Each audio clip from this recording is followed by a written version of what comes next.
Salut à tous, très heureux de vous retrouver pour un nouvel épisode du Dunk Hebdo NBA podcast. Place aujourd'hui à un bilan de la trade deadline.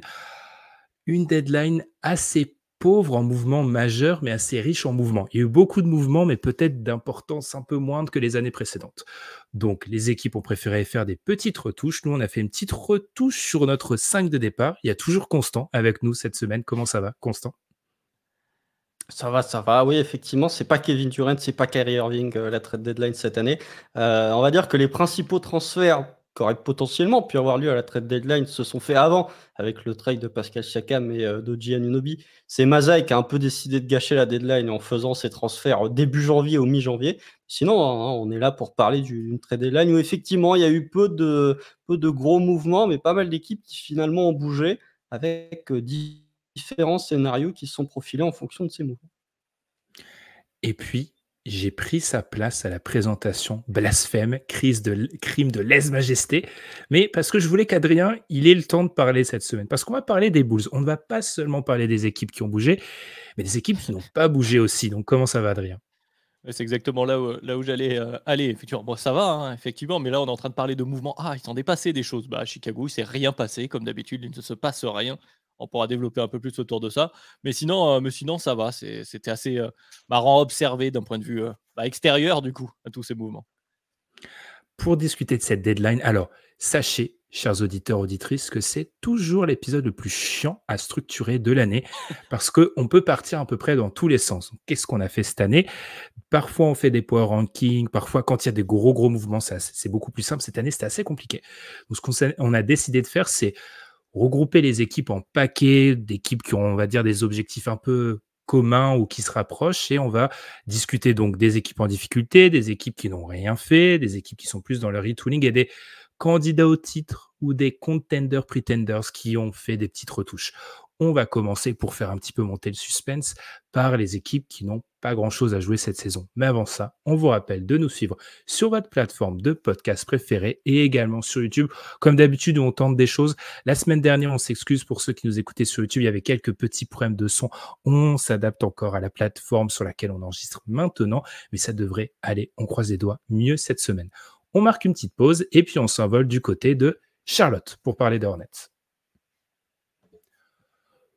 Pour discuter de cette deadline, je l'ai donc dit, on va diviser les équipes en 4 catégories. On va commencer par les équipes en difficulté. Alors, je ne les ai pas appelées comme ça dans mon Google Doc, mais je ne veux pas m'attirer les foudres de leurs supporters. Donc, on va dire les équipes en difficulté. On parlera dans cette partie des Hornets, des Pistons et des Wizards. Commençons par les Hornets. Alors là, il y a beaucoup de mouvements. Je prends une grande respiration.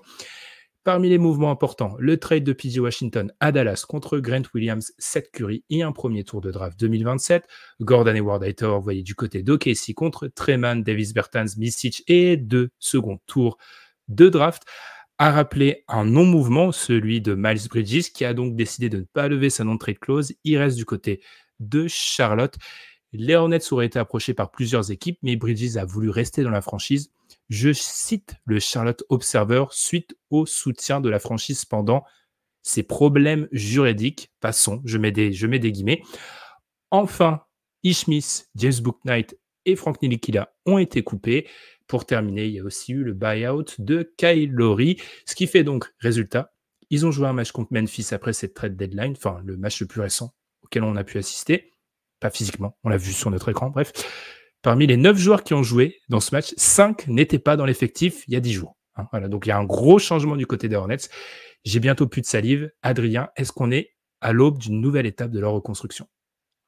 Oui, bah, déjà, c'est une des premières choses que j'avais notées. Alors, on parlera d'eux, derrière, mais je les regroupe juste pour ce cas-là de Détroit qui, pour moi, sont un peu comme Charlotte, encore, comment dire? Commit, pour faire un anglicisme sur leur reconstruction. C'est-à-dire que, d'ailleurs, on en parlait, hors antenne juste avant de lancer l'enregistrement sur comment qualifier une reconstruction et les avancées de reconstruction. La question, c'est souvent, les pièces que tu as, enfin les joueurs que tu as dans ton effectif qui feront partie de ta prochaine bonne équipe. Du côté de Charlotte, tu as Lamelo et Brandon Miller, et tu le sais, et tu en es encore là. C'est-à-dire que ces deux joueurs-là, tu veux les garder. C'est autour que tu as fait des changements. Et manifestement, bon, du côté de Charlotte, le hors-terrain mis de côté, sur le terrain, c'était pas très reluisant non plus jusque-là.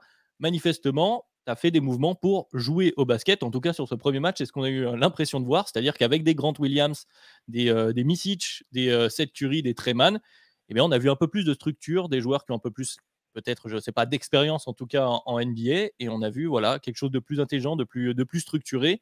Et en tout cas, d'essayer de retrouver déjà un peu de basket, de goût de victoire, et aussi peut-être d'y voir un peu plus clair, de remettre tes pièces justement centrales, Lamelo, le remettre dans le droit chemin, et essayer de mettre Brandon Miller dans de meilleures conditions, parce que c'était peut-être la seule lumière jusque-là dans la saison, Brandon Miller, qui arrivait malgré le marasme des Hornets à montrer de belles choses pour cette saison. Plus que le changement sur cette année, on peut aussi parler du marasme qu'étaient les Hornets sur les 14 derniers mois. J'ai fait un petit jeu, les gars. Moi, j'ai regardé au niveau des totaux en minutes de la saison dernière. PJ Washington, numéro 1, il n'est plus là. Terry Rozier, numéro 2, il n'est plus là. Numéro 3, Mason Plumlee, il n'est plus là. Gordon Hayward, numéro 4, il n'est plus là. Kelly Oubre, numéro 5, il n'est plus là. 6e, Jaden McDaniels, il n'est plus là. 7e, Dennis Smith, il n'est plus là. Donc, les 7 joueurs qui ont joué le plus de minutes chez les Hornets la saison dernière ne sont plus dans l'effectif. Constant, est-ce qu'il y a eu un changement de propriétaire, rappelons-le aussi. Est-ce qu'on est en train d'assainir un petit peu cet effectif-là? Je ne sais pas si on l'assainit, mais en tout cas, on le modifie de manière drastique, parce qu'effectivement, tu as cité les moves qui ont été faits à la deadline, mais il y a aussi eu le trade, il y a de ça quelques semaines, de Terry Rozier, qui a ramené Kyle Lowry qui a été buyout, comme tu l'as dit, mais ça aussi, c'est une volonté on va mettre en avant le projet des jeunes, entre guillemets, parce qu'on voit que même si Brandon Miller avait fait de bons trucs depuis le début de la saison, son explosion là depuis quelques semaines est aussi liée au départ de Terry Rozier. Donc du côté des Hornets, on essaye, oui, peut-être d'instaurer quelque chose de différent, de secouer un peu le cocotier en disant, il y en a qui ont peut-être été un peu trop installés dans une zone de confort. On va peut-être amener un peu de concurrence et on va peut-être amener un petit peu de profil extérieur pour essayer de changer un petit peu la mentalité. Steve Clifford en a parlé en conférence de presse où il avait l'air dépité du fait qu'on les fait venir pour de la défense et que son équipe ne défend jamais.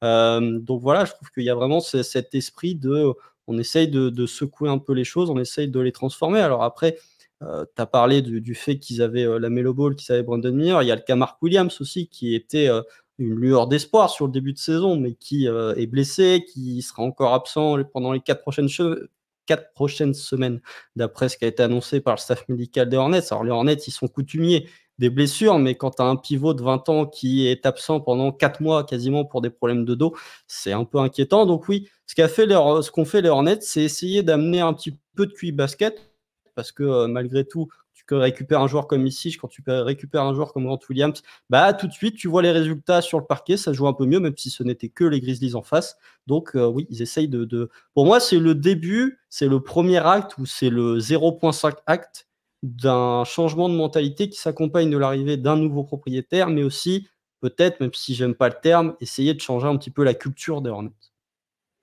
Je suis plutôt d'accord avec vous. Je pense que aussi avec les coupes de James Bouknight, le transfert de Terry Rozier, il y a aussi la volonté de créer un écosystème positif pour mettre en avant les quelques pièces centrales de notre construction. Et on en avait parlé dans l'épisode où on choisissait la franchise parfaite pour Victor, qui date d'il y a à peu près 1 an maintenant. On avait parlé un peu de cette idée d'un trio quand on fait une reconstruction, en tout cas de quelques joueurs qui sont à mettre en avant dans un projet, que tu ne pouvais pas mettre tout le monde en avant. Maintenant, je suis d'accord avec vous, on a Lamelo Ball, on a Brandon Miller, et je suis d'accord avec toi, Constant, Mark Williams avait déjà raté quasiment 50% de ses matchs en saison rookie, là il est encore blessé, la cheville, le dos, c'est bon. Alors là, on peut se rassurer. Un profil hyper athlétique en plus. Exactement. Là, on peut se rassurer, c'est que des 3 profils, en théorie, c'est le plus remplaçable s'il y arrive un problème. Moi, ce qui me rassure beaucoup, c'est qu'avec Micic, et ça s'est vu sur le premier match, c'est l'équipe de NBA qui joue le plus de pick and roll, les Hornets. Et les pick and roll des Hornets, c'était une expérience paranormale parfois. C'est-à-dire que quand c'était pas la Melo Ball sur le pick and roll, il y avait globalement souvent du tir, très peu de solutions trouvées, très peu de décalage. Là, ils ont un joueur de pick and roll, un joueur qui sait manipuler les défenses, un joueur qui a su trouver parfois les joueurs dans le coin pour tirer. Donc, ils ont enfin un meneur backup, ça fait très très longtemps qu'ils n'avaient pas eu un meneur backup compétent, les Hornets. Donc, c'est assaini. Après, il y a encore beaucoup de travail parce que ça reste une équipe qui a un déficit de talent, je pense. Mais ça reste un peu plus... En tout cas, Moi, c'est un match qui m'a donné un peu envie de regarder les Hornets, un petit peu, ce qui n'était pas le cas depuis très longtemps. Ouais, et juste pour revenir sur ce Ouais, que bah, disait après, Constant et pour finir sur cette histoire de temporalité rapidement, comme voilà, ce sont des moves là dont on a parlé, c'est là où on voulait en venir, qui sont voilà, le tout début, tu l'as dit, version 0.5 Constant de ce changement. On est dans l'année prochaine, l'entrée, je crois, du nouveau contrat de Lamelo. Grosso modo, la timeline se fait autour de ça. C'est-à-dire qu'on va faire autour de Lamelo, et donc Brandon Miller, mais qui est lui encore au tout début du contrat rookie, donc tout va bien. On va commencer à évaluer voilà, nos options, nos nouvelles options sur cette timeline-là. Je pense que ces moves-là indiquent qu'on en est là finalement.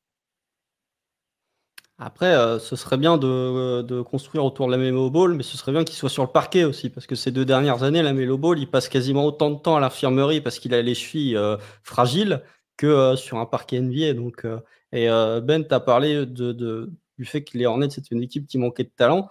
Bah, quand ton pic de loterie est coupé au bout de 2 ans et demi, c'est sûr que tu vas manquer de talent, hein, parce que là, on a eu, bon, ça peut faire une transition toute trouvée avec un autre pic de loterie qui a été coupé avant la fin de son contrat rookie.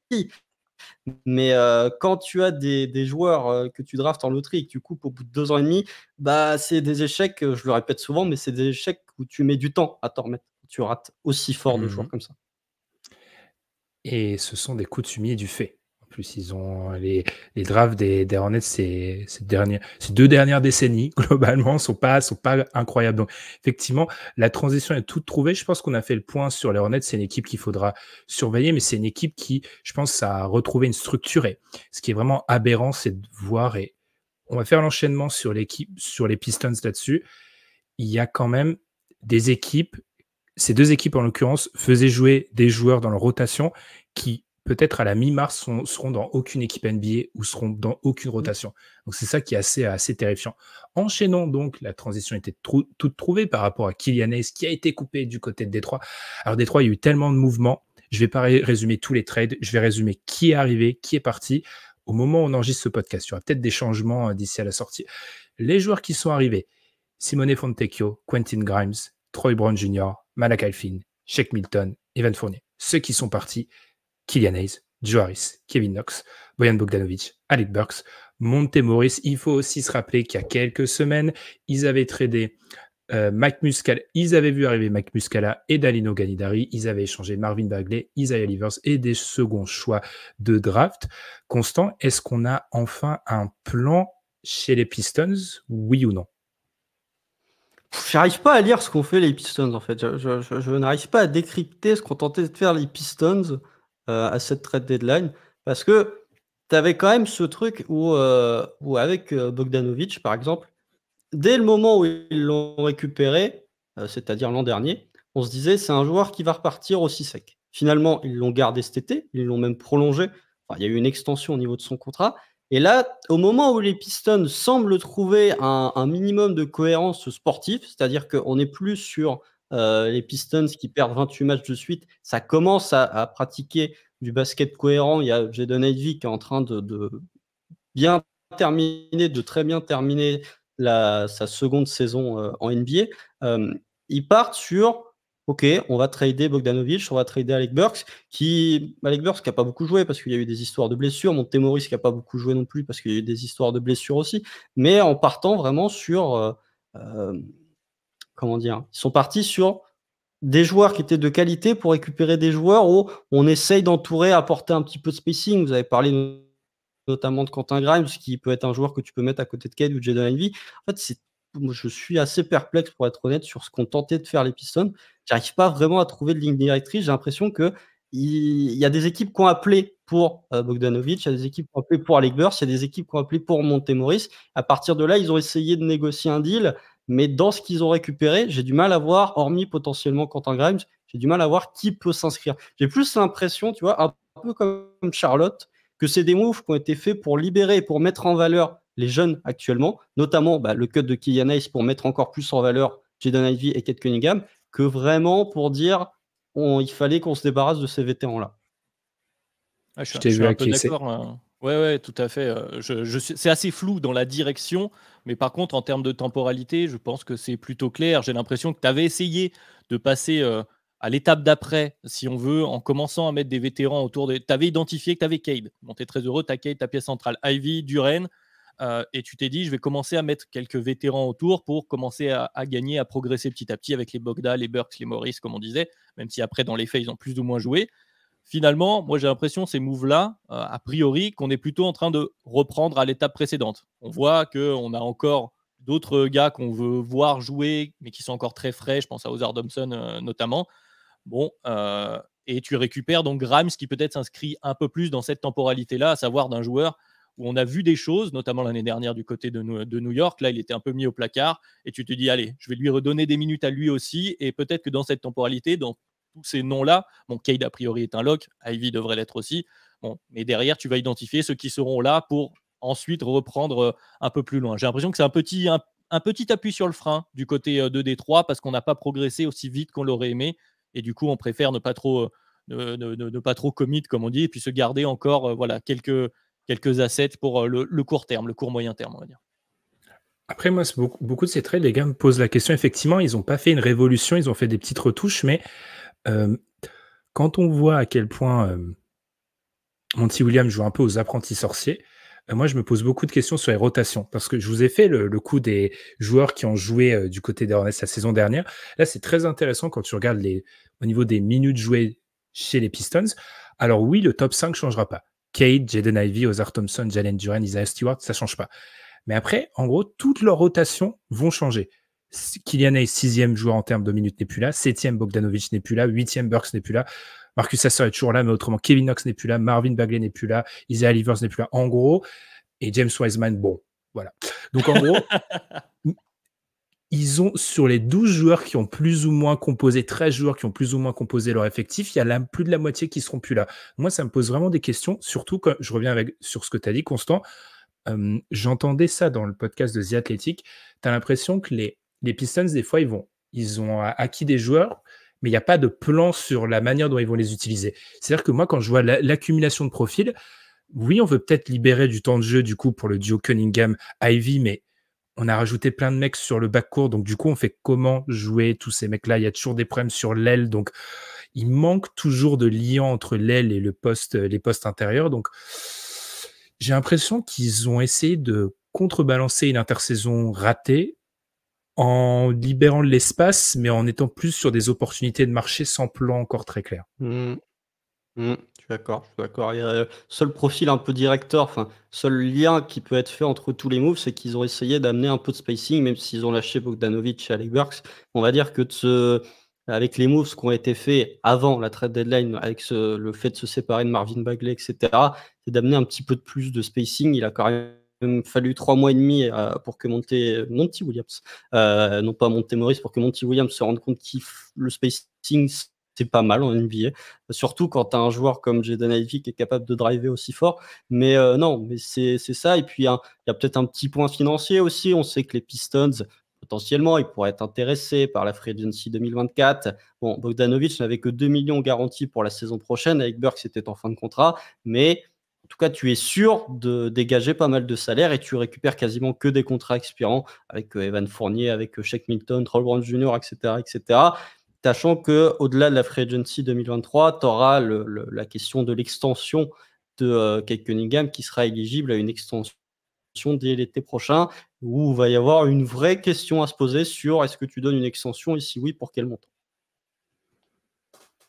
C'est le même problème dont on parle tout le temps avec les équipes qui ont été trop dans l'observation et pas assez dans la mise en place de bonnes pratiques, c'est que tu arrives au moment où il faut signer le joueur et tu as toujours des doutes, en tout cas, tu n'as pas une idée très très claire.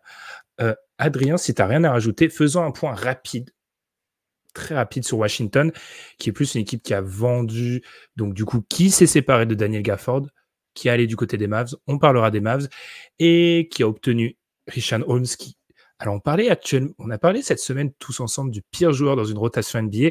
Je me suis dit des fois que Richaun Holmes est quand même pas loin. Il est dans le top 20, je pense. En tout cas, il est pas loin dans ce débat-là.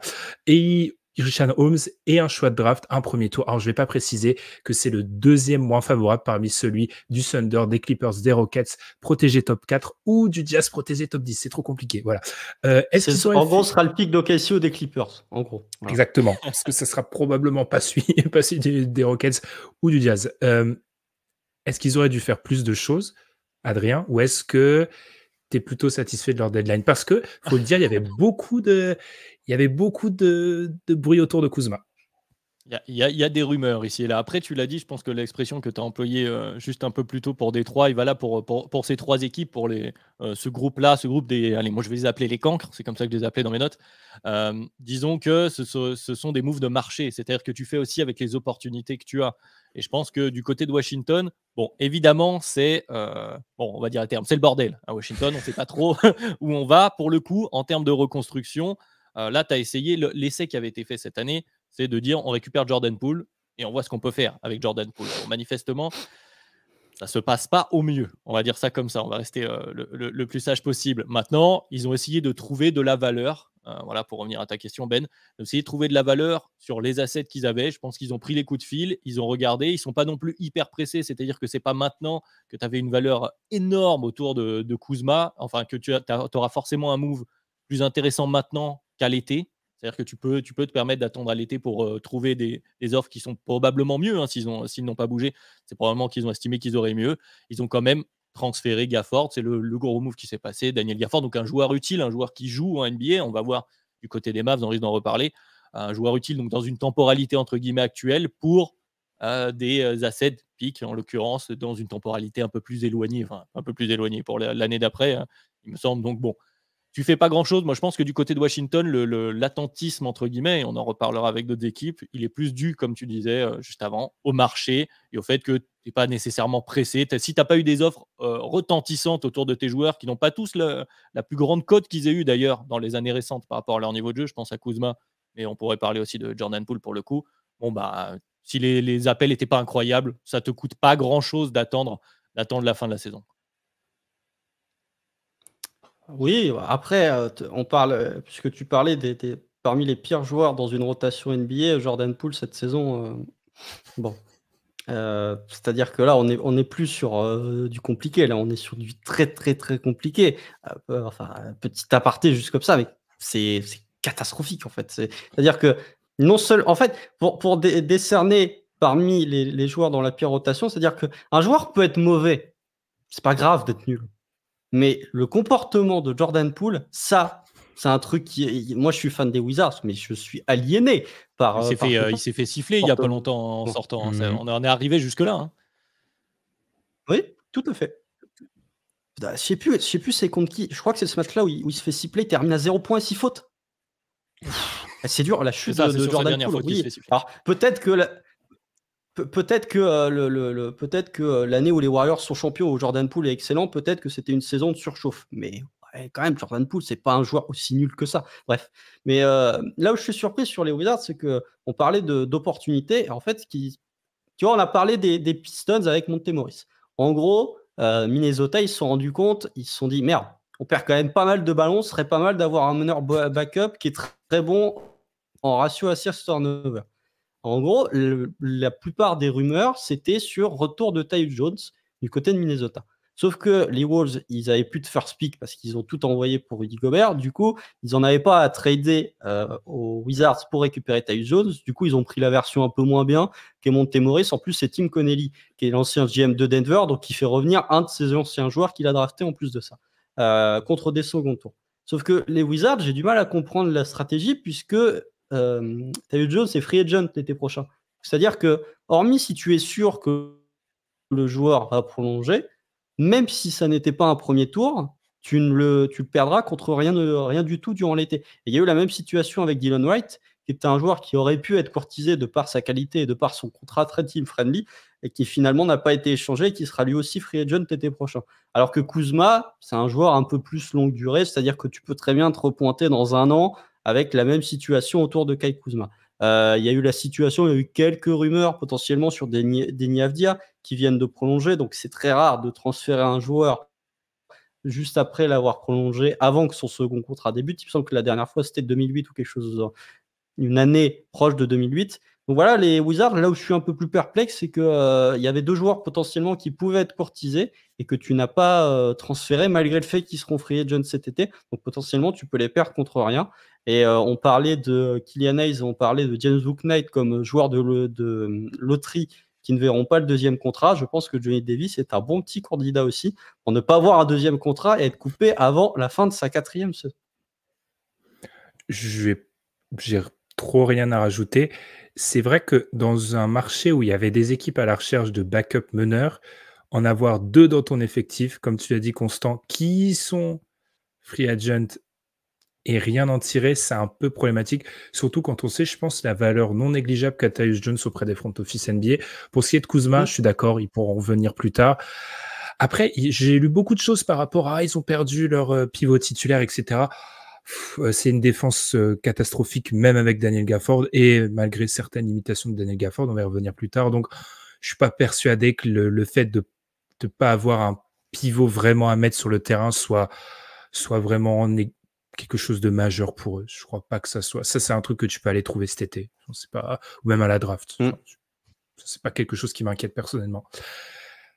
Adrien, c'est ton moment. En plus, Chicago. Alors, on a notre rubrique les attentistes. Donc, ce sont les franchises qui étaient peut-être dans les rumeurs, mais qui n'ont pas fait grand-chose. Dans cette rubrique, on a Chicago et Atlanta. Chicago, Adrien. Ah, je t'annonce qu'il n'y a rien de noté. C'est écrit « Demande à Adrien ». Du coup, je demande à Adrien, parle-nous de Chicago. Bon, déjà, il ne s'est rien passé. Je pense que tout le monde est au courant. Il ne s'est rien passé, comme il ne se passe rien à Chicago depuis un moment. Et évidemment, ça attire... disons que tout le monde n'en est pas ravi. Et c'est normal. Alors, je vais essayer de ne pas ergoter pendant trop longtemps là-dessus. Mais je pense que Atlanta comme Chicago, d'ailleurs, on a 2 situations qui sont différentes, mais un constat qui est peut-être relativement similaire. Je sais que je radote beaucoup sur cette histoire de temporalité. Mais pour moi, on est vraiment là-dessus. On est... je vais parler surtout de Chicago. On est sur un projet, on en parle, en veux-tu, en voilà, qui a démarré avec cette histoire de Lonzo, Lavine, DeMar DeRozan et Vucevic. Que ce soit, en fait, en NBA, il y a toujours ces deux plans. Soit on joue le titre, soit on fracasse tout, on reconstruit et on joue. On en est un peu là comme en sont Charlotte, Détroit et Washington. Alors déjà, la première chose que j'ai envie de dire, c'est que ce n'est pas forcément des situations enviables. On vient d'en parler. Mais justement, quand tu as des équipes qui sont déjà avancées en termes de reconstruction, qui ont commencé à faire des choses, et je pense que notamment, on les a pas citées, mais il y a aussi les Spurs de l'autre côté, ce type d'équipes qui sont bien contentes. Et que d'un autre côté, tu n'es pas à 1, 2, 3 moves près d'être véritablement contender, et c'est valable aussi pour Atlanta du coup, est-ce que tu es vraiment dans une situation où c'est important de faire des moves? Qu'est-ce que tu vas faire? Alors, tu as des joueurs qui ont une certaine valeur sur le marché. Manifestement, Caruso en avait et les Bulls étaient trop gourmands. Trop par rapport à quoi? Bon, peut-être que ça sortira à un moment. La vraie question, voilà, c'était qu'est-ce qui était demandé? Est-ce que tu étais vraiment aussi obligé de lâcher Caruso? C'est-à-dire que si tu lâches Caruso, si tu lâches peut-être Demar, où il y avait quelques rumeurs, mais que tu gardes Zach, qui est blessé, mais Zach et Vucevic, avec l'effectif que tu as actuellement, tu vas continuer à gagner des matchs, à gagner trop de matchs par rapport aux équipes qui sont dans des vraies reconstructions, qui ont vraiment déconstruit, même carrément, pour pouvoir avoir leur pic. Donc, je ne suis pas sûr que tout ça avait un grand intérêt. Alors, bien sûr, il y a quand même quelques problèmes toujours côté de Chicago. Moi, le premier truc que je regrette, et je pense que tout le monde le voit, c'est cette histoire de profondeur. Il y a peu de joueurs qui ont la confiance maintenant de Billy Donovan et les profils ne sont pas forcément hyper complémentaires les uns avec les autres. Mais disons que parfois, je pense que ce n'est pas si pire, entre guillemets, de continuer de jouer. Oui, le ventre mou, ce n'est pas forcément la situation enviable pour tout le monde, mais tu continues de jouer avec tes joueurs, ton équipe en lesquels tu as cru à un moment donné. Tu vas jusqu'au bout de ça et je pense que c'est la temporalité d'après que tu vas jouer, enfin le timing d'après, entre guillemets. Je ne sais pas exactement comment ce sera. Et peut-être que, parce qu'il y a aussi une troisième voie que je n'ai pas encore évoquée, que la voie, entre guillemets, à la Nets, à la Knicks, de retrouver à un moment donné une vraie compétitivité sans passer par une grande reconstruction est aussi une voie possible. Voilà, tu as appuyé sur le bouton pause, tu continues d'appuyer sur le bouton pause, c'est frustrant pour les fans, c'est vrai que ça l'est, surtout quand on voit des matchs comme hier soir, le dernier qu'on a vu, le Chicago Magic. Mais écoutez, moi, ce n'est pas une situation qui me semble aussi ubuesque que ce que certains veulent bien dire. Et deuxième question, Adrien, je reviens vers toi, Constant, après. Ce bouton pause, selon toi, est-ce que c'est l'été prochain que la free agency démarre? Est-ce que c'est l'été d'après? Ça, on n'en sait trop rien. C'est-à-dire qu'il y a des bruits un peu ici et là. Pour le coup, je n'ai pas la bonne réponse. C'est vrai qu'on avait l'impression que peut-être que tout pouvait basculer avec Zach cette année. Vraiment, c'est ce qui semblait arriver. Malheureusement, il y a la blessure et ça a remis tout ça en question. Bon, voilà, tu as 60 millions sur le flanc sur 2 joueurs. Et forcément, dans n'importe quelle équipe, tu mets 60 millions qui ne jouent pas. Ah, forcément, tu es moins bon et je suis pas sûr qu'avec les pièces qui restent, au-delà de ça, tu aies de quoi faire des moves qui te rendent soit meilleur, soit qui remettent tout en question.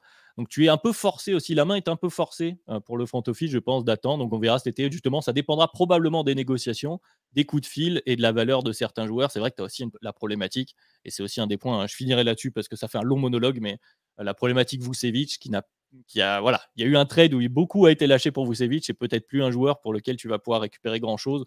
Donc ça te met aussi dans une situation assez inconfortable. Constant, je t'ai vu beaucoup. C'est vrai que Vucevic, ça fait mal. En regardant encore les salaires de Chicago là, avant de commencer, Vucevic, ça fait mal. Non, mais Vucevic, ça fait mal, mais Adrien l'a très bien dit. Il y a 45% du cap qui sont sur 2 joueurs qui jouent pas. Genre, franchement, vu la situation des Bulls, être en 25-28 alors qu'ils ont débuté en 4-14 et qu'il y a 45% du cap qui joue pas, c'est presque bien. Hein. Franchement, c'est presque bien. Ils ont en plus, bon, alors on peut dire ce qu'on veut, oui. Alors, si vous écoutez un peu ce que je peux dire, enfin ce que j'ai pu dire par le passé, vous savez que moi, justement, je suis très reconstruction au titre. Cet entre-deux, moi, ça me fait pas spécialement rêver. Mais les Bulls, bon bah, la saison aurait tellement pu partir beaucoup plus salement que ce qu'elle est en train d'être actuellement que tu te dis, bon, c'est limite une réussite. Tu as la progression de Kobe White cette saison qui est pas loin d'être MIP cette saison. Donc voilà, c'est intéressant. Après, effectivement, tu as parlé de quand est-ce que ça va exploser. Moi, je pense que ça peut exploser à la draft. En gros, si tu as une équipe potentiellement, je sais pas, genre, imaginons, je ne dis pas que ça va arriver, hein, mais imaginons Raphaël Stone, qui est le GM des Rockets, il est assis sur son fauteuil, il fait j'ai le pic des Nets. Moi, être dans le ventre mou, ça m'intéresse pas trop. Moi, je veux me renforcer. Est-ce que j'irai pas chercher Zach LaVine? C'est une théorie, hein. Je ne dis pas que ça va arriver, mais visiblement, comme le front office des Rockets a l'air d'être plutôt actif, potentiellement. Mais je pense qu'entre la free agency démarre, plus le cas Zach LaVine, où, en fait, sans la blessure, est-ce que Zach LaVine n'aurait pas déjà été échangé aussi? C'est peut-être une question qu'on peut soulever. Mais puisque Zach LaVine s'est blessé et qu'il est out jusqu'à la fin de la saison, bah, ça ne servait à rien de le transférer. Si jamais tu veux récupérer Zach LaVine, bah, récupère-le à la draft si tu es une équipe intéressée par Zach. Donc voilà, après le reste, du côté des Bulls, ils avaient le feu vert de la part du proprio pour reconstruire. C'est Karnisova qui a fait non, je n'ai pas envie. Donc voilà, écoute, on verra bien ce que ça va donner du côté des Bulls. Il y a le cas Caruso, effectivement, où tu vas avoir un nombre d'acheteurs pour Caruso assez fou. Après, tu n'as peut-être pas eu l'offre que tu voulais, tu as peut-être été trop gourmand, mais Caruso, il a encore un an de contrat. Les offres, elles seront encore là à la draft ou elles seront encore là à la deadline l'été prochain pour Caruso. C'est pas un joueur qui va baisser de valeur dans aucun monde, même si cette année, il est en grande réussite à 3 points. Donc oui, les Bulls, écoute, ils sont toujours dans cet entre-deux, mais je pense que fatalement, il me semble qu'on en avait parlé dans la preview, la free agency de DeMar DeRozan va faire un peu bouger les murs, elle va pousser à avoir une direction plus claire que le statu quo actuel. Adrien, le mot de la fin. Je n'aurais rien à dire sur les Bulls, ajouté à ta grande expertise. C'est trop, c'est trop. Non, mais oui, effectivement, ce que j'avais pas dit, que Constant a très bien dit, effectivement, tu as aussi... Tu es très heureux d'avoir Kobe White, qui est un bon joueur. Donc, je pense qu'effectivement, à l'été, tu vas pouvoir faire un état de lieu en fonction de ce que va choisir Demar et en fonction des appels que tu vas avoir. Voilà, ça rejoint un peu ce que je disais avant. Constant l'a très bien dit. Tu n'étais pas forcé de faire les moves maintenant. Ça n'allait pas changer drastiquement ta saison. D'envoyer Caruso dans une autre équipe pour récupérer quelques joueurs auxquels tu n'aurais pas forcément pu donner des minutes en plus ou des ballons selon le profil que tu récupérais, parce que on le sait, ça a aussi la grande question de Kobe White, Patrick Williams dans une autre mesure, difficile à développer quand c'est DeMar DeRozan et Zach LaVine qui ont tout le temps la balle dans les mains. Bon bah voilà, au moins Kobe White c'est une réussite, on va se contenter de ça. À Chicago pour le moment, on est obligé de patienter malheureusement. En plus, tu as DeRozan free agent et Patrick Williams aussi, où il faudra régler la question salariale cet été, qui est un choix à faire et qui peut aider aussi à trouver un semblant de direction. 2 choix à faire, enchaînons. Adrien parlait de son équipe. Ce n'est pas la mienne, mais c'est mon CDD. Parlons des Hawks qui étaient dans beaucoup de rumeurs par rapport à un potentiel échange de Dejounte Murray. Dejounte Murray est resté. L'attentisme des Hawks, est-ce que c'est le calme avant la tempête, Constant? Oui, je ne vais pas partir en premier là-dessus, je vous laisse déjà parler. Est-ce que c'est le calme avant la tempête, Constant? Les Hawks. Les Hawks. Enfin, on partage le même amour, toi et moi, Ben, pour les Hawks. Les Hawks, bah écoutez, je vais pas griller le monologue que va faire Ben, mais quand tu as enlevé les murs, que tu as refait la peinture, que tu as changé les fenêtres, les rideaux, tu as juste gardé le mur porteur et que la maison elle tient toujours pas, c'est qu'il y a un moment, c'est peut-être remettre en question le mur porteur aussi. Donc non, les Hawks, écoutez, ils ont décidé de commit, ils ont décidé de rester sur leur position. Écoutez, je pense que c'est une équipe, voilà, on a cité les Bulls comme potentiellement une équipe qui peut exploser. Je pense que les Hawks, il y a encore une situation où c'est un peu le jusqu'à quand. Je pense que les Hawks, pour moi, c'est un peu dans une autre mesure parce que l'équipe en question a été a rencontré bien plus de succès, quoique les Hawks sont allés plus loin. Pour moi, c'est un peu le Jazz de Mitchell, en gros. On enchaîne les années, on enchaîne les déceptions. On a fait une belle année, la première, avec le vrai projet, que ce soit les Hawks ou le Jazz, pardon. Et ensuite, on va de déception en déception, d'année après année, et il y a un moment où ça va péter. Donc voilà, les Hawks, bah écoutez, ils sont contents de la saison de Jalen Johnson. Trae Young est en train de montrer à tout le monde que peut-être il aurait dû être All-Star où il enchaîne les 30-10. Et bah, c'est une saison des Hawks habituelle, ils vont faire play-in, et puis voilà quoi. Donc les Hawks, c'est en stand-by. Les Hawks, c'est dur, les Hawks, parce que c'est une équipe qui, en plus, a déjà posé ses billets, en plus de ça. Contrairement, par exemple, à Chicago, si Chicago souhaitait faire une offre Godfather pour un joueur, il pourrait encore le faire, ce qui n'est plus le cas aujourd'hui. Que rajouter par rapport à ça? Non, en vrai, Constant l'a dit de manière très imagée. Je vais le dire peut-être de manière plus directe. Tu as grillé 3 coachs, tu as grillé la carte héliocentrisme, tu as grillé la carte du deuxième porteur de balle, même si des gens ne t'aimeraient pas et pas parfait. Tu as grillé beaucoup de cartes. Bon, je pense, moi ma take, alors elle est pas folle, hein, mais je pense qu'à l'opening night 2025, Trae Young est plus chez les Hawks. Ça donne 18 mois, c'est large, mais je pense que c'est une équipe qui risque de bouger énormément. Par rapport à leur non-mouvement, je suis pas trop, comment dire? Je suis pas si surpris de ça qu'ils aient pas bougé parce que je pense qu'il y a quand même la volonté, et les Hawks, souvent un discours qu'on voit du côté de la fanbase des Hawks ou même du front office, c'est l'idée qu'il faut donner un peu plus de temps à chaque fois. C'est-à-dire que en vrai, sous Quinn Snyder, on a vu qu'un bout de saison pour l'instant. Alors, ce qui est marrant, c'est qu'on dit toujours ça du côté des Hawks, mais que le résultat est toujours le même. Mais ils ont dit qu'on a vu qu'un bout de saison. Il y a eu des timides changements au niveau de la prise de tir à 3 points, etc. Mais le problème, c'est que tu as toujours des joueurs qui aiment prendre du tir à mi-distance, donc tu peux pas changer ça, fondamentalement. Par rapport au projet à long terme, je pense qu'ils sont en stand-by. Je pense qu'il arrive un moment où les choix qu'ils n'ont pas voulu faire vont s'imposer à eux. Je pense à Clint Capella, à Onyeka Okongwu. Ça fait 2 ans que ce choix aurait dû être fait. Tu payes pas un backup avec cet argent-là si à un moment tu décides pas le titulaire de l'éjecter. Clint Capella, il lui reste une saison de contrat en plus. Je pense que c'est un joueur qu'il faudra aller, même si j'entends beaucoup de personnes qui vont me dire que Onyeka Okongwu est moins bon que Clint Capella. Et j'entends que Onyeka Okongwu est peut-être un joueur théorique sur certains aspects, mais un des gros problèmes des Hawks, c'est l'incapacité à faire des choix. Il va falloir faire ce choix-là. Et je pense que c'est une équipe à surveiller, parce que c'est une équipe qui sera plus pareille. Je dis l'Opening Night 2025 parce que je pense que, selon moi, cet été, ils vont écouter les offres pour Trae Young, mais qui risquent d'avoir un problème de trade pour Trae Young parce que, et je m'excuse Adrien, je fais beaucoup plus long que toi sur les Bulls, donc peut-être que j'aime plus les Hawks que t'aimes les Bulls, je sais pas. Mais en tout cas, en fait, Trae Young, entre son contrat, la particularité de son profil, le fait que c'est un joueur qui a beaucoup d'importance pour la fanbase, de par le fait qu'il est une fanbase, la fanbase des Hawks considère qu'il est peut-être mal considéré par une partie des fans NBA, etc. C'est difficile politiquement pour les Hawks de l'échanger contre un truc qui n'est pas un jackpot de milliardaires, et ils n'auront pas cette offre-là. Donc, je pense que ça bouge pas, ça va commencer à bouger cet été et ça explose dans les 18 mois.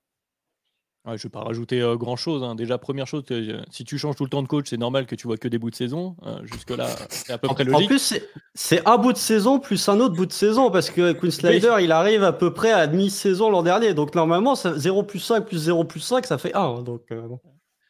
Non, mais effectivement, mais au-delà de ça, effectivement, je ne vais pas faire long. Ils ne sont pas satisfaits, un peu à la manière des Bulls, des offres qui ont été probablement offertes pour leurs pièces disponibles sur le marché, la grosse pièce qui était déjantée. Et comme vous l'avez dit, ils n'étaient pas obligés de faire les choix maintenant. Les choix vont arriver, tu vas être obligé. Tu n'étais pas nécessairement obligé de les faire à cette mi-saison. Il faudra faire le bilan, que ce soit cet été, à celui d'après. Mais voilà, il n'y avait pas d'urgence, donc c'est pas très surprenant non plus, même si on peut trouver ça assez cocasse, le fait que ça arrive très souvent à Atlanta, qu'il y ait, entre guillemets, un des gros noms attendus sur le marché. On se dit, ah, celui-là, il va être trade, et puis bah, ça bouge pas du côté d'Atlanta. Donc voilà, on a des schémas qu'on aime bien répéter à Chicago et à Atlanta aussi, manifestement. Je dirais juste une dernière chose, et je voulais le dire de la partie sur les Hornets pour pas que ce soit trop long sur les Hawks.